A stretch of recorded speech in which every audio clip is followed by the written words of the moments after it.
Olá, tudo bom? Então, a aula de hoje é sobre sistema cardiovascular, circulação e ciclo cardíaco.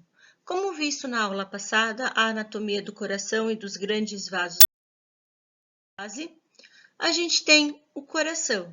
Então, o lado direito do coração, que compreende átrio direito, ventrículo direito, a válvula a tricúspide, ele recebe o sangue venoso proveniente do corpo através das veias cava superior e inferior. Já o lado esquerdo recebe o sangue arterial que vem das veias pulmonares e distribui para o corpo todo através da artéria aorta. É compreendido, então, em átrio esquerdo, ventrículo esquerdo e a válvula bicúspide. Pensando nesse circuito que o coração faz, essa circulação do sangue, nós temos dois tipos de circulação. Uma que nós vamos chamar de pequena circulação ou circulação pulmonar, que é quando o sangue venoso chega no coração e esse é bombeado para o pulmão e a troca gasosa, agora esse sangue que era venoso se converte para arterial rico em oxigênio e volta para o coração. E a grande circulação ou circulação sistêmica, que é quando o coração recebe esse sangue arterial e bombeia para o corpo todo. Então, anatomicamente dividindo esses dois tipos de circulação, nós temos a pequena circulação ou circulação pulmonar, que consiste justamente no caminho que o sangue vai percorrer do coração, pulmão, pulmão, coração. Então, o sangue entra pelas veias cava superior e inferior, no átrio direito, seguindo o ventrículo direito e sai do coração através da artéria pulmonar. Lá no pulmão, então, ele sofre o processo de troca gasosa, que veremos em aulas adiante, e retorna para o coração através das veias pulmonares. Esse é o circuito da pequena circulação ou circulação pulmonar. E aí, continuando este trajeto, o coração, então, agora o sangue vai ser levado arterial para diversas partes do corpo, através da grande circulação ou circulação sistêmica, que tem início dessa chegada do sangue arterial no ventrículo esquerdo, seguindo do átrio esquerdo, seguindo o ventrículo esquerdo, depois sendo distribuído para o corpo através da artéria aorta e sendo recolhido esse sangue agora venoso e retornando para o coração através das veias cava, desembocando no átrio direito. Então, essa é a grande circulação e a pequena circulação. Além disso, esse coração, ele bombeia, ele é uma bomba, lembra que a gente já havia falado disso? Então, o músculo cardíaco, ele se contrai periodicamente para levar essa expulsão do sangue para as artérias. E aí, cada contração, ela é sucedida de um período de relaxamento, de repouso, para que essas câmaras se encham de sangue novamente. E cada contração leva o nome de sístole e o relaxamento, esse repouso, de diástole. Então, a sístole é a contração, a saída do sangue para os vasos, e a diástole é o relaxamento, a entrada do sangue no coração.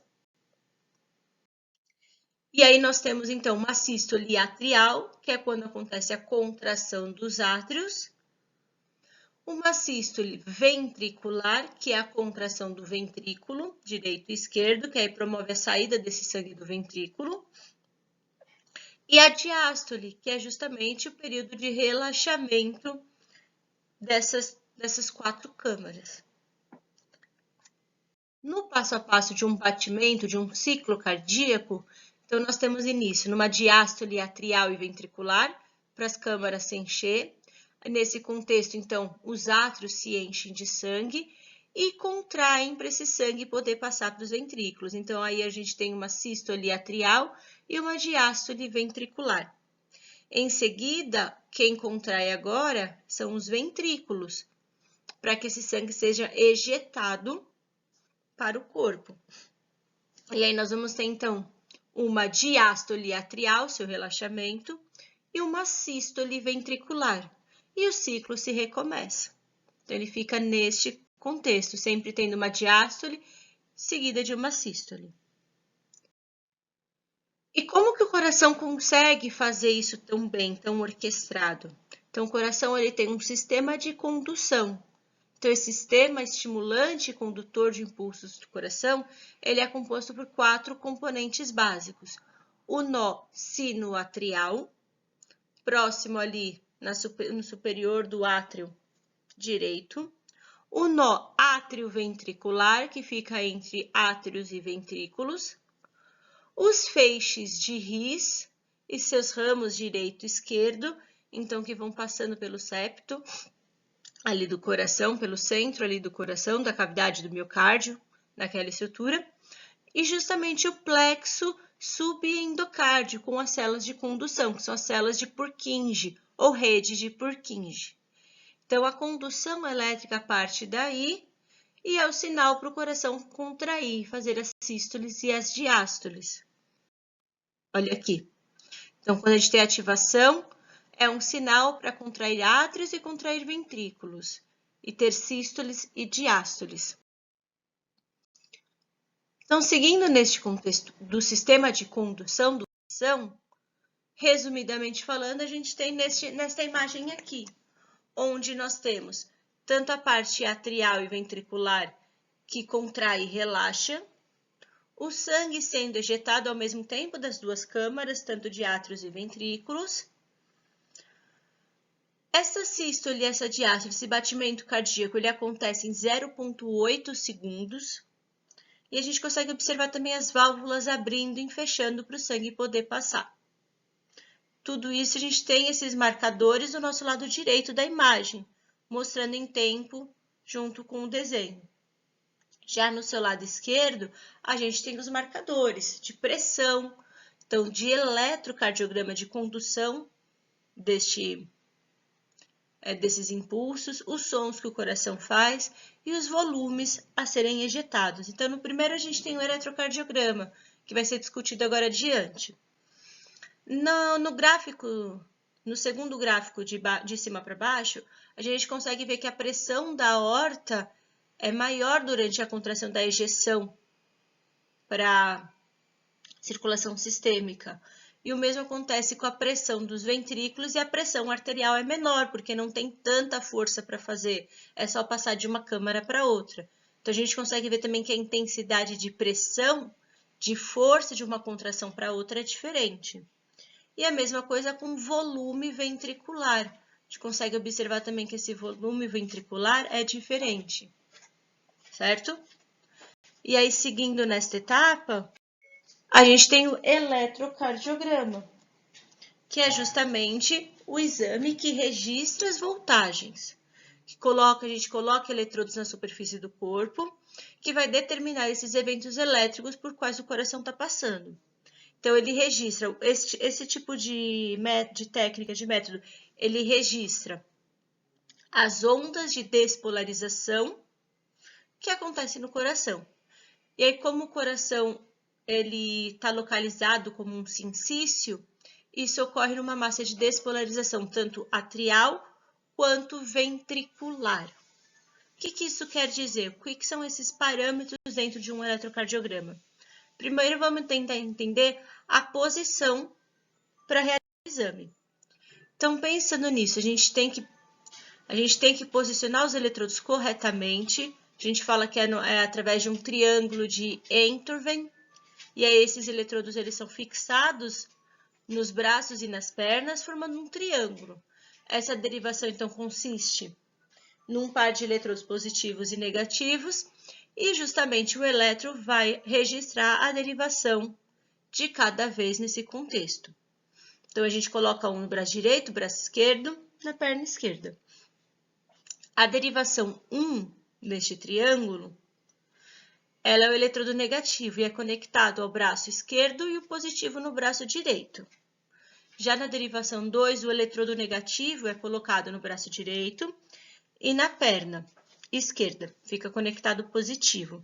E na derivação 3, o eletrodo negativo é conectado no braço esquerdo e o eletrodo positivo na perna esquerda.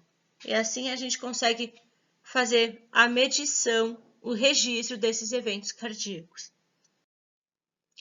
Então, a localização é importante justamente para mensurar esses impulsos elétricos e essa posição triangular dentro dos períodos de sístoles e diástoles.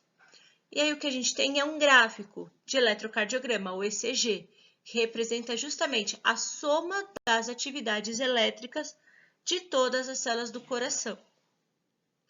E aí este ponto, cada pico de um eletrocardiograma, ele registra esses eventos.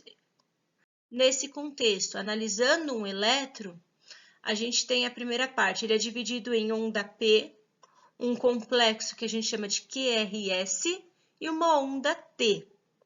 E aí existem segmentos entre esses dois também, esses intervalos, que é a combinação desses outros eventos. E aí, nesse contexto, eu quero que vocês foquem na onda P, no complexo QRS e na onda T. Pensando nisso, a onda P significa despolarização atrial. O que quer dizer? Quando os átrios se contraem. Essa é a força que o átrio vai se contrair.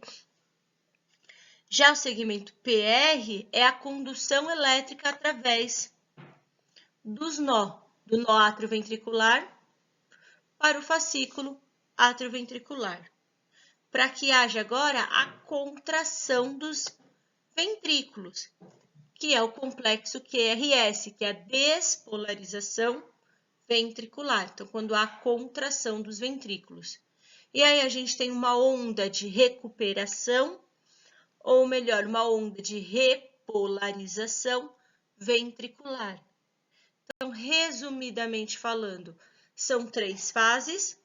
Na primeira, a gente tem, então, retomando primeiro os eventos cardíacos, então, quando a gente tem o início ali no nó sinoatrial, a gente começa a despolarização atrial, para que haja a contração dos átrios e a formação da onda P, que a gente pode ver ali na setinha preta. Seguindo as setas, a próxima imagem, a gente tem o quê? Justamente esse segmento PQ ou PR, que é a condução do impulso elétrico entre os nó atrioventricular com seu fascículo atrioventricular. E aí termina a contração dos átrios. Agora a gente vai dar início à contração ventricular, tá bom? Ou melhor, a despolarização ventricular. Então, aqui a gente tem primeiro a onda Q, que está passando a condução elétrica ali pelo feixe de His. A onda R, que a condução agora está passando ali pela ramificação das células de Purkinje. E a onda S, quando a gente está agora com um sinal para ter a contração ventricular, que acontece no próximo desenho. Que aí a gente termina esse complexo QRS. Depois existe uma onda de recuperação, de repolarização ventricular, que é a onda T. Assim a gente finaliza o ciclo e ele já está pronto para continuar. E tudo isso acontece a 0,8 segundos. A cada 0,8 segundos. Resumidamente falando, então, onda P, ativação dos átrios, contração atrial.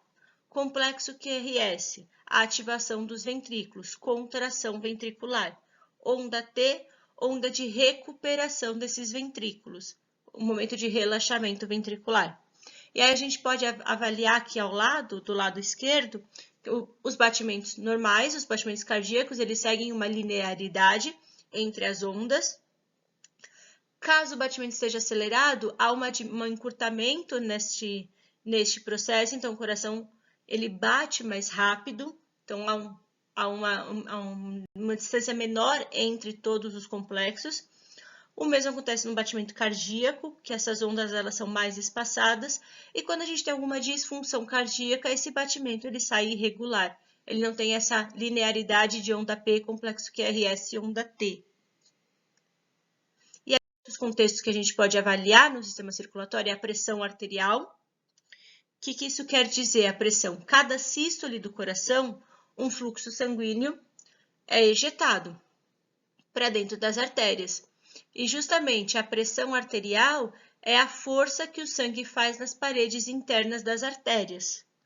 E aí, em um adulto saudável, essa pressão da sístole não pode ser maior que 13. E a diástole, que é o seu período de relaxamento, 80. E aí, quando o médico fala que a sua pressão está 12/8, quer dizer que, então, a sua pressão de sístole, de contração, ela está 12 e a sua diástole, ela está 8. Então, é os períodos que são aferidos. Então, a pressão arterial sistólica é a pressão máxima, que corresponde quando a gente consegue mensurar o momento em que o ventrículo esquerdo bombeia a quantidade de sangue para a aorta. Já a nossa pressão arterial diastólica, ou mínima, corresponde ao momento em que o ventrículo esquerdo volta a se encher de sangue e retoma o processo da circulação. Além desta etapa, também a gente consegue... Então, existem alguns padrões, isso varia de idade, de sexo, mas sempre um padrão normal de normotensão é 12/8. E além desse contexto de pressão, a gente também consegue verificar a pulsação. Então, existem pontos certos da gente poder checar a pulsação de um indivíduo, tá? Então, aqui alguns exemplos, lembrando que nunca usar o polegar, porque se você usar o polegar, você vai sentir a sua própria pulsação e não a da pessoa. Então, usa sempre os dois dedos, o dedo indicador e o dedo médio juntos, para poder checar essa pulsação. Então, existe algum contexto para poder calcular então, a frequência cardíaca. Então, a frequência cardíaca é a quantidade de batimentos por minuto. E aí, a gente também tem uma diferença, né? Uma variância entre adultos, crianças e idosos. E, a partir de tudo isso, vamos praticar?